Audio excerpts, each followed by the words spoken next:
Today again we continue our lesson number 5। कल हमने इसी पार्ट के पैरा थर्ड, फोर्थ और फिफ्थ के बारे में पढ़ा था। फर्स्ट 2 पैराग्राफ में हमने माली और दर्जी के बारे में जाना। थर्ड पैराग्राफ में हमने किसके बारे में जाना? बढ़ई के बारे में, कि बढ़ई कौन होता है, क्या काम करता है, हमें बढ़ई की सहायता कब लेनी पड़ती है, कब उनकी मदद के बिना हमारा काम, कौन सा काम ऐसा है जो नहीं हो पाता। उसके बाद फोर्थ पैराग्राफ में हमने सीखा कि मोची कौन होते हैं, उनकी मदद हम क्यों लेते हैं, बरगद क्या होता है, कि हमारे अगर जूते चप्पल टूट गए तो उनको वापस नया बना के कौन देता है, उनको रिपेयरिंग करके कौन देता है। उसके बाद बेटा हमने फिफ्थ पैराग्राफ में देखा कि जो भी कुछ हम रोज खा रहे हैं, फल फ्रूट हो, अन्न है, भोजन, जो भी कुछ हम खाते हैं वो हमारे पास तक कैसे पहुंच पाता है। कोई ना कोई है जो उसको उगाता है, उसके लिए मेहनत करता है खेतों में, चाहे धूप हो चाहे बारिश हो, और फिर हम तो मार्केट से उसको बाय करके लेके आ जाते हैं, खरीद के लेके आ जाते हैं। लेकिन किसान जो होता है वो बहुत कड़ी मेहनत करता है, चाहे धूप हो चाहे बारिश हो, और फिर वो जो खेतों में अन्न उगाता है वो हमारे पास आता है। अन्न आपने जाना फूड ग्रेन्स, चाहे वो दालें हो, चावल हो, मक्का, ज्वार, बाजरा, कुछ भी है, ये सब कुछ फल फ्रूट हर कुछ खेतों में होता है, और किसान ही है वो जो इन चीजों को लगाता है, और उसके बाद ये सब चीजें हमारे पास तक पहुंचती हैं।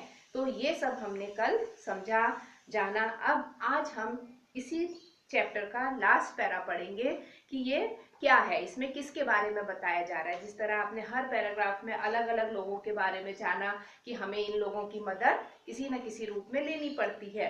अब उसके बाद देखिए इसमें क्या दिख रहा है। इसमें कोई एक दिख रहा है हमको, एक पर्सन है, एक आदमी है जो क्या कर रहा है, बड़ी सी कढ़ाई में बढ़िया बढ़िया जलेबियां तल रहा है। तो जलेबी बन रही है इसमें। तो अब ये जलेबी कौन बनाता है? जिस तरह से हर काम को कोई ना कोई कर रहा है, जूते जो चप्पल ठीक कर रहा है वो मोची है, जो अन्न उगा रहा है किसान है, फर्नीचर बना रहा है बढ़ई है, कपड़े हमारे कपड़े सिल रहा है दर्जी है, उपवन की देखभाल कर रहा है माली है।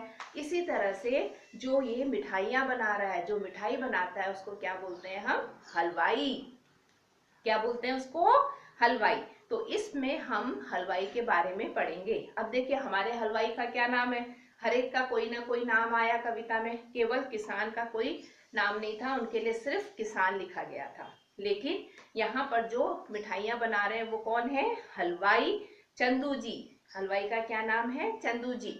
मैंने आपको बताया था कि आपको सबके नाम पता होना चाहिए, कि पीरियड होने के बाद, क्लास होने के बाद आपको पूरी पोएम्स को बहुत ध्यान से पढ़ना है, और इनमें जिनके जिनके नाम दिए गए हैं उन नामों को लिखकर रफ कॉपी में प्रैक्टिस करना है, नहीं तो आप लोग भूल जाएंगे कि कौन क्या था। तो अब यहाँ पर जो मिठाई बना रहा है हलवाई जो है उसका नाम चंदू जी है। हलवाई का नाम क्या है? चंदू जी। माली का नाम क्या था? भगत राम। दर्जी का नाम असलम भाई। बढ़ई का नाम, बड़े का क्या नाम था? जगतू राम। मोची का नाम, मोची का नाम क्या है? मोची है। कौन है? बदलू मोची। किसान का कोई नाम नहीं है। उसी तरह से हलवाई का नाम है चंदू जी। ये है चंदू जी हलवाई। बोलिए साथ में, ये है चंदू जी हलवाई। इनकी है मशहूर मिठाई। मशहूर के नीचे अंडरलाइन करेंगे हम, मशहूर के नीचे अंडरलाइन करिए। मशहूर माने बहुत फेमस, जिसका बहुत नाम होता है कि अरे इस दुकान की मिठाई तो बहुत टेस्टी है, यहाँ के समोसे तो बहुत अच्छे बनते हैं। तो इस चीज को बोलते हैं, इस टाइप की जो मीनिंग होती है इसको बोला जाता है मशहूर। ये है चंदू जी हलवाई, इनकी है मशहूर मिठाई, इनके लड्डू पेड़ा बर्फी। लड्डू पेड़ा बर्फी तो कॉमन है ही, जब हम मिठाई की दुकान में जाते हैं तो लड्डू पेड़ा और बर्फी तो हमको वहां पर मिलेगी, उसमें भी बहुत सारी वैरायटी होंगी। तो इनके लड्डू पेड़ा बर्फी खाकर देखो कभी इमरती। इमरती खाई है ना? इमरती पता है सबको, जिस तरह से जलेबी होती है वैसे ही थोड़ी ऑरेंज कैरेट कलर की मोटी मोटी इमरती होती है। तो उनके सारी मिठाइयाँ बहुत फेमस हैं, लेकिन इमरती उसमें सबसे ज्यादा मशहूर है। एक बार जो ले जाता है, मतलब अगर हमने उस दुकान से, चंदू जी की दुकान से अगर हमने एक बार मिठाई ले ली तो हमको क्या लगता है कि हम बार बार उनकी दुकान में जाएं और मिठाइयाँ लेकर आए और उस मिठाई को खाएं, क्योंकि वो इतनी टेस्टी मिठाई बनाते हैं। बार बार लेने आता है। मतलब एक बार जो उनकी दुकान से मिठाई लेकर गया तो ये जरूरी है कि वो बाद में भी उन्हीं की शॉप में आकर मिठाई लेगा। तो हमने क्या जाना कि ये जो मिठाई की दुकान है, जो ये मिठाई बना रहे हैं, इन हलवाई का नाम। हलवाई कौन होता है? हलवाई के नीचे भी अंडरलाइन करिए। हलवाई कौन होता है? जो मिठाई बनाता है। तो फिर से एक बार पढ़ेंगे। ये है चंदू जी हलवाई, ये हैं चंदू जी हलवाई, इनकी है मशहूर मिठाई, इनके लड्डू पेड़ा बर्फी, खाकर देखो कभी इमरती, एक बार जो ले जाता है बार बार लेने आता है। ठीक है कि इनकी जो दुकान है इसमें जो भी मिठाइयाँ बनती हैं वो बहुत फेमस हैं, बहुत मशहूर हैं। आपने अभी जाना हलवाई का मतलब जो मिठाई बनाता है, और मशहूर माने जो बहुत प्रसिद्ध होता है। प्रसिद्ध माने जिसका बहुत नाम होता है कि चंदू जी की मिठाइयाँ, अरे एक बार तो खाओ देखो कितनी बढ़िया है, और एक बार हम वहां से लेके आते हैं तो जब भी हमको दोबारा खाना है तो हम चंदू जी की ही दुकान में जाएंगे। तो इस पैरा में हमने क्या सीखा कि यहाँ पर चंदू जी के बारे में बताया गया है। चंदू जी कौन है? चंदू जी एक हलवाई है। हलवाई कौन होता है? हलवाई वो होता है जो मिठाई बनाता है। देखिए 2-3 क्वेश्चन हमको एक में पैराग्राफ में मिल जाते हैं कि चंदू जी कौन है? चंदू जी हलवाई हैं। हलवाई कौन है? हलवाई चंदू जी हैं। हलवाई का नाम क्या है? हलवाई का नाम चंदू जी है। चंदू जी क्या बनाते हैं? चंदू जी तरह तरह की मिठाइयाँ बनाते हैं, कोई एक तरह की नहीं बनाते। उसमें लड्डू पेड़ा बर्फी जलेबी इमरती बहुत सारी तरह तरह की वो मिठाइयाँ बनाते हैं। और चंदू जी क्यों मशहूर हैं, क्यों प्रसिद्ध हैं? वो इसलिए प्रसिद्ध हैं क्योंकि उनकी बनाई हुई मिठाई जो एक बार खा लेता है वो बार बार लेने आता है। तो अब देखिए, अब आपको सारे पैराग्राफ अच्छे से समझ में आ गए होंगे कि किस पैराग्राफ में हमें किसके किसके बारे में बताया गया है। अब इसका क्या इंपॉर्टेंस है, what is the moral of the chapter, कि हमें इस पाठ से हमने क्या सीखा, क्या शिक्षा मिली। कि हमको क्या करना चाहिए, इन लोगों के साथ हमें कैसा व्यवहार रखना चाहिए। व्यवहार माने अपना बर्ताव, अपना नेचर, कि कभी भी हमें ये नहीं सोचना है कि ये तो हमसे बहुत छोटे हैं तो हमें इनसे अच्छे से बात नहीं करनी है। नहीं, हमें हमेशा सबको रिस्पेक्ट देना है, आदर देना है, सम्मान देना है, और इन लोगों के साथ बहुत अच्छा व्यवहार करना है। व्यवहार आपका नेचर, कि आपको बहुत तरीके से, बहुत तहजीब से, तमीज से इन लोगों से बात करनी है। देखिए मॉरल हमको क्या दिया है, बच्चों अवश्य करो विचार। अवश्य करो विचार, विचार माने सोचो। कि बच्चों अवश्य, अवश्य माने जरूर, अवश्य करो विचार, कितना ये करते उपकार। उपकार अभी आप शब्दार्थ में भी पढ़ोगे, मैंने आपको फर्स्ट डे भी समझाया था कि उपकार माने अच्छा काम, किसी के लिए बढ़िया भलाई का काम करना। कितना ये करते उपकार। बच्चों अवश्य करो विचार, कितना ये करते उपकार। कि ये आप सोचो, एक बार सोचो कि ये लोग हमारे लिए कितना उपकार करते हैं, कितनी मेहनत करते हैं हमारे लिए। सबसे इजी एग्जांपल तो बेटा यही है कि हम जो रोज खा रहे हैं वो हमको कहाँ से मिल पा रहा है। कि हमको ये सब भोजन कहाँ से मिल पा रहा है। कभी भी हमारी, चलिए मिठाई वगैरह तो हम एक दिन नहीं भी, हम कभी नहीं भी खाएं तो ठीक है चलेगा, लेकिन जो भोजन है, फल सब्जियां हैं, बिना इनके तो हमारा काम नहीं चल सकता ना, हमको भोजन तो करना ही है। तो ये सब लोग, जो लोग हैं, इनके साथ इन 2 लाइन में क्या बताया गया है, एक बार आप सोच के देखिए कि ये लोग हम पर कितना उपकार करते हैं, हमारे लिए कितना बड़ा बड़ा काम करते हैं। इसलिए हमें इन लोगों को कभी भी छोटा नहीं समझना चाहिए। इनके बिना है नहीं गुजारा, मतलब इनके बिना हमारा गुजारा नहीं चल सकता, कि हमको इन लोगों की किसी न किसी रूप में कभी न कभी सहायता लेनी ही पड़ती है। इसलिए इनके बिना हमारा गुजारा नहीं हो सकता। फर्स्ट 3 लाइन समझ में आई सबको, कि बच्चों करो, अवश्य करो विचार, कि एक बार बच्चों जरूर सोच के देखिए कि ये हम पर कितना उपकार करते हैं, हमारे लिए कितनी भलाई का काम करते हैं। इनके बिना हमारा गुजारा नहीं हो सकता।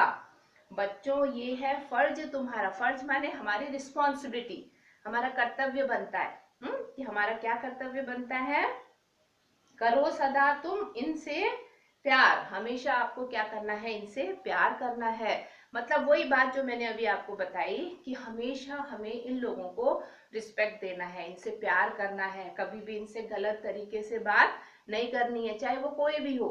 चाहे छोटे हमारे भैया दीदी लोग हैं जो हमारे लिए साफ सफाई का काम करते हैं, या फिर हमारे माली दादा हैं, हाँ, या फिर कभी हम टेलर के पास अपने स्टिच करवाने जा रहे हैं, उनसे आपको अच्छे से बोलना है। बड़े ही से काम करवाते हैं हम घर में, कभी भी हमारा कुछ ऐसा काम हो रहा है तो वो घर में आते हैं तो उनसे बहुत तरीके से बात करनी है। कई बार हमको मोची की भी मदद लेनी पड़ जाती है कि हमारा शूज टूट गया, चप्पल टूट गई, तो आपको सभी लोगों से बहुत अच्छा व्यवहार रखना है। हमेशा तमीज से इन लोगों से आपको बात करनी है, वही हमको इस पाठ से शिक्षा मिलती है। इनसे करो मधुर व्यवहार, मधुर माने मीठा, अच्छा। अब व्यवहार मीठा कैसा होता है, व्यवहार अच्छा कैसा होता है, व्यवहार माने हमारा नेचर, और मधुर मीठा मतलब जिस तरीके से हम उनसे बात कर रहे हैं, है ना, कि हमको गलत तरीके से उनसे बात नहीं करनी है। आपसे बड़े हैं उनसे आप करके बात करिए, तू तड़ाक करके बात नहीं करनी है, यही हमारा मधुर व्यवहार है। हम यही कर सकते हैं ना, और तो हम ऐसा कुछ नहीं कर सकते। तो इसलिए बच्चों के लिए ये बताया गया है कि आपको क्या सीखने को मिला इस पाठ से, कि हमेशा हमें हमारे ये मदद करने वाले लोगों के प्रति अच्छा व्यवहार करना चाहिए। अब पेज पलटिए, पेज नंबर 30 पे आ जाइए। पेज नंबर 30 आज आप नहीं करेंगे, ये आपका होमवर्क रहेगा। आप कॉपी में पाठ का नाम डालेंगे और फिर इन शब्दार्थों को लिखेंगे। हाँ, व्हाट्स टुडेज होमवर्क नाउ, कि आप इनको कॉपी में लिखेंगे। अब देखिए सही विकल्प चुनो। There are four option but only one option is correct, and which option is correct you put there tick mark। जो सही है हमको उसमें टिक करना है। सबसे पहले देखिए, सुंदर पौधे उगाकर उपवन कौन बनाता है। आपने पढ़ा सुंदर पौधे उगाकर उपवन कौन बना रहा है, माली। तो देखिए मैंने लिखा है दर्जी, माली, धोबी, बढ़ई। तो कौन सा सही है आपको केवल उसमें टिक करना है। आपको मालूम है माली सही है तो माली पे सही करिए, टिक करिए। ठीक है, अब क्वेश्चन 2, असलम भाई क्या काम करते हैं। अब असलम भाई कौन है, असलम भाई दर्जी हैं। दर्जी क्या करता है, हमारे कपड़े सिलता है। कपड़े सिलते हैं, कपड़े रंगते हैं। बेटा कपड़ों में कलरिंग भी होती है लेकिन वो करने वाले दूसरे लोग होते हैं। कपड़े धोता कौन है, वॉशरमैन, धोबी। और कपड़े बुनते हैं, बनाने वाला, कपड़े बनाने वाला। लेकिन दर्जी मेन क्या काम करता है, कपड़ों को सिलते हैं। इसलिए क में टिक करिए, क में टिक हो जाएगा। अब थर्ड नंबर, कारीगर जगतू राम कौन सा काम करते हैं। ये आपने अभी पढ़ा था, कल हमने पढ़ा था। कारीगर जगतू राम क्या काम करते हैं, बढ़ई का काम करते हैं। देखिए कारीगर जगतू राम कौन सा काम करते हैं, तो 4 ऑप्शंस हैं, इनमें से आपको सही में टिक करना है। कारीगर दर्जी का काम करता है, माली का काम करता है, बढ़ई का काम करता है, या नाई का काम करता है। तो आपको पता है कारीगर जगतू राम क्या काम करते हैं, बढ़ई का काम करते हैं, तो बढ़ई में टिक करिए।